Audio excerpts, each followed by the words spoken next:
Babalikan ko yung pusa kanina. Sana ay nandun pa. Bigyan ko ng pagkain. Pero kawawa naman. Baka itinapon yan doon. Ang dami kasi nagtatapon dito sa may sementeryo na mga puting, mga pusa. Kawawa naman. Parang may sakit. Titignan natin kung siya ay ay narito pa. Sana ay narito pa. Ayun guys, narito pa yung pusa. Bibigyan ko ng pagkain. Ito. Miss! Parang hindi siya makalakad. Hindi siya lalis dyan. Sana ay kakain siya. Miss, tika mo na ha. Kawawa naman. Tika mo na saglit. Yan naman natin pagkain mo. O, saglit lang. Kasi hindi ko siya makalakad. Ano pagkain na bibigay ko sa'yo? Saglit lang. O, wait lang. Tika.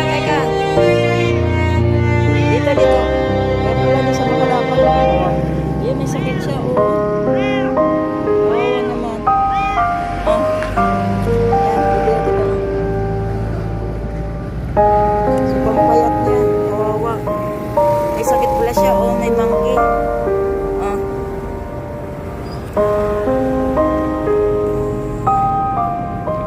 Ito pa. Ay, hinalo.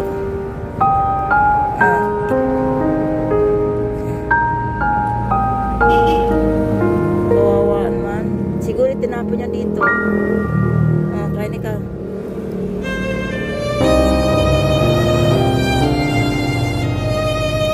Doon lang siya sa sako. Hindi pa siya makalakad.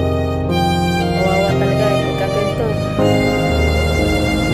Katulad niyan. Disabled pa pala siya. Walang magpapakain sa kanya. Diyan lang siya. Kain. Bukas, dadala ko kita na pagkain. Maamo pa naman siya.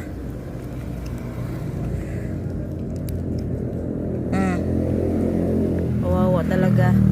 Dito sa amin, dito sa sementeryo, ayan o. Dito, ang dami nagtatapon ng mga hayop dito.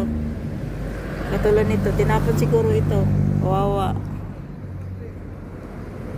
Disabled pa siya, di pa siya makalakad. Tapos wala pang nagpapakain ako.